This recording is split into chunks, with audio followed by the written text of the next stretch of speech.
Hello friends, welcome to our new video. आज की video का जो टॉपिक है वो भारत के राष्ट्रपति हैं।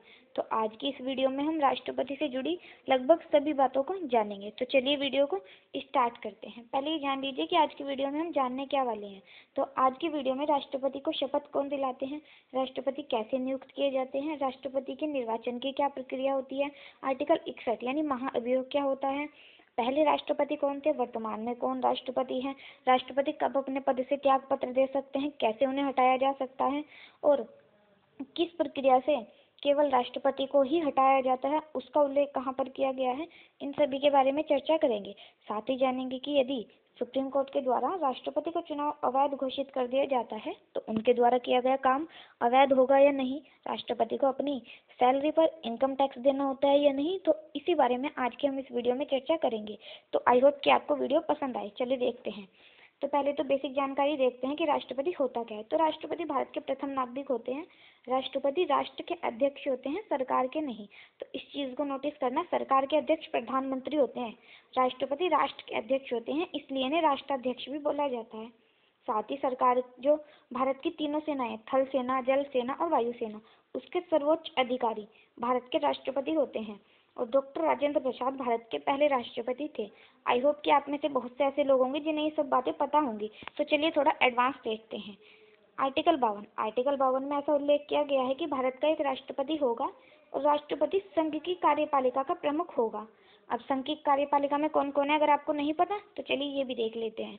तो संघ की कार्यपालिका में राष्ट्रपति, उपराष्ट्रपति, प्रधानमंत्री, मंत्रिपरिषद और महान्यायवादी ये सभी शामिल है। यानी इन सब में सर्वोच्च अधिकारी जो है वो राष्ट्रपति ही है। तो अब आपको लग रहा होगा कि राष्ट्रपति काफी पावरफुल है। हाँ, राष्ट्रपति काफी पावरफुल है, लेकिन आर्टिकल 74 इसकी सभी पावर पर थोड़ा एक फुल स्टॉप सा लगा देता है। जैसे आर्टिकल 74 में लिखा गया है कि जो राष्ट्रपति है वो मंत्रिपरिषद की सलाह पर कार्य करेगा और वह राष्ट्रपति के लिए मानना बाध्यकारी होगा। तो मंत्रिपरिषद यानी सरकार, लोकसभा में जिसे बहुमत हासिल होती है उसकी सरकार बनती है और उन्हें ही हम मंत्रिपरिषद बोलते हैं। यानी प्रधानमंत्री और प्रधानमंत्री के जो मंत्री हैं वो मंत्रिपरिषद में आते हैं और इनकी सलाह पर राष्ट्रपति कार्य करेगा और वह इसके लिए बाध्यकारी होगा। तो आर्टिकल 74 आई नो कि राष्ट्रपति की शक्तियों को कम कर देता है, लेकिन फिर भी राष्ट्रपति जो पद है वो काफी पावरफुल है। तो चलिए अब आगे देखते हैं कि राष्ट्रपति का निर्वाचन होता कैसे है। राष्ट्रपति का निर्वाचन जनता प्रत्यक्ष रूप से नहीं करती। कभी भी राष्ट्रपति के निर्वाचन के लिए कोई जो जनता है या फिर पूरे देश की जनसंख्या है उसमें से किसी के द्वारा भी मतदान नहीं किया जाता, बल्कि जनता जिन प्रतिनिधियों को चुनती है उनके द्वारा राष्ट्रपति का निर्वाचन किया जाता है और इसे निर्वाचक मंडल कहा जाता है। तो इस निर्वाचक मंडल में देखते हैं कि कौन कौन होते हैं।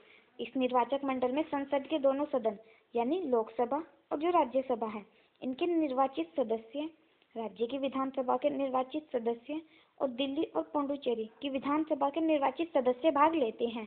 अब यहाँ पे आप देखना कि सभी यानी दोनों सदनों के निर्वाचित सदस्य, विधानसभा के भी निर्वाचित सदस्य जो राज्य में होती है विधानसभाएं, और केंद्र शासित प्रदेश दिल्ली और पुडुचेरी के भी निर्वाचित सदस्य भाग लेते हैं। अब आप एक चीज यहाँ पे नोटिस करना कि कोई भी नामांकित या मनोनीत सदस्य राष्ट्रपति के निर्वाचन में भाग नहीं लेता। मनोनीत यानी जैसे राष्ट्रपति के द्वारा कला, साहित्य, समाज सेवा और विज्ञान, इन 4 आधारों पर राज्यसभा में 12 सदस्य मनोनीत किए जाते हैं। इनमें से कोई भी राष्ट्रपति के निर्वाचन में कभी भी भाग नहीं लेगा।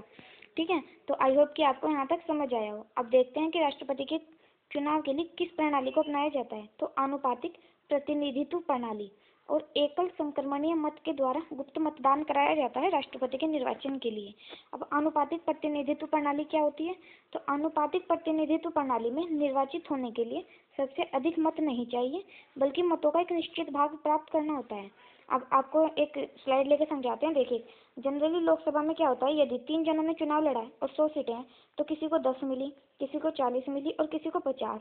तो जो 50 वाला है वो उसे सबसे अधिक मिली है तो वह विजेता घोषित कर दिया जाएगा। लेकिन आनुपातिक प्रतिनिधित्व प्रणाली में ऐसा नहीं है।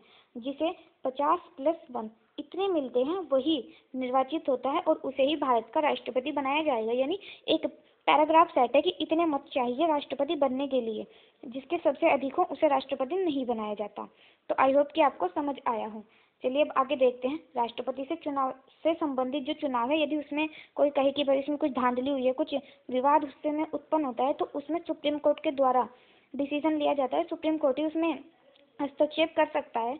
और यदि किसी एक राष्ट्रपति चुनाव रद्द होने पर राष्ट्रपति के जो द्वारा किए गए कार्य वो रद्द नहीं होंगे। इसे भी हम समझते हैं। देखिए, यदि 6 महीने बाद सुप्रीम कोर्ट ने किसी राष्ट्रपति का चुनाव अवैध घोषित कर दिया तो 6 महीने में उसने जितना भी काम किया है, जो काम किए हैं, जो डिसीजन लिए हैं, वो अवैध घोषित नहीं होंगे। तो आई होप कि आपको समझ आया हो। चलिए देखते हैं अब नेक्स्ट। और भारत में कोई भी व्यक्ति कितनी भी बार राष्ट्रपति बन सकता है, लेकिन भारत के पहले राष्ट्रपति यानी डॉक्टर राजेंद्र प्रसाद एकमात्र ऐसे राष्ट्रपति हैं जो कि 2 बार राष्ट्रपति बने हैं। अभी तक कोई भी व्यक्ति 2 बार राष्ट्रपति नहीं बना है।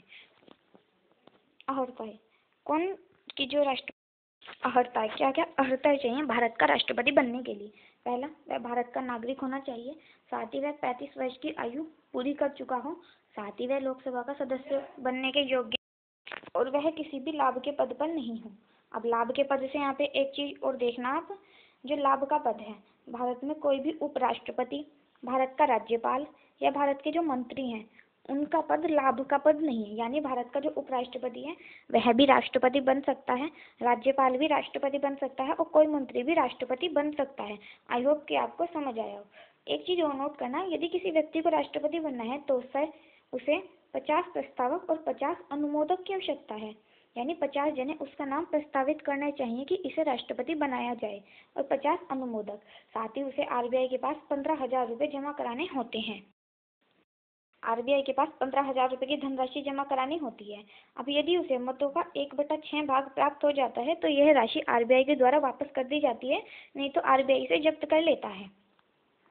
अब देखते हैं, भारत में 1997 से पहले ये जो 15,000 थे, ये मात्र 2500 और प्रस्तावक और अनुमोदक की संख्या मात्र 10 थी। 1997 में इसे बढ़ाया गया।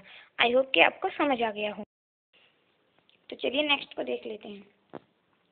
शपथ। राष्ट्रपति को शपथ कौन दिलाते हैं? राष्ट्रपति को शपथ भारत के चीफ जस्टिस ऑफ इंडिया के द्वारा दिलाई जाती है और यदि वो उपस्थित नहीं है तो वरिष्ठतम अधिकारी भारत के राष्ट्रपति को शपथ दिलाते हैं। अवधि। सामान्यतः 5 वर्ष तक राष्ट्रपति की अवधि है। वैसे किसी भी समय अपना त्यागपत्र उपराष्ट्रपति को दे सकते हैं और उन्हें महाभियोग लगाकर भी हटाया जा सकता है। महाभियोग आर्टिकल 61 में है। अब कुछ फैक्ट नोट कर लीजिए, जैसे डॉक्टर राजेंद्र प्रसाद भारत के पहले राष्ट्रपति, जाकिर हुसैन पहले अल्पसंख्यक राष्ट्रपति और फखरुद्दीन अली अहमद भारत के आपातकाल के समय राष्ट्रपति थे। साथ ही वीटो पावर का प्रयोग करने वाले एकमात्र राष्ट्रपति ज्ञानी जैल सिंह हैं। प्रतिभा पाटिल पहली महिला राष्ट्रपति और द्रौपदी मुर्मू भारत की दूसरी महिला राष्ट्रपति और पहली जनजातीय श्रेणी की महिला राष्ट्रपति हैं।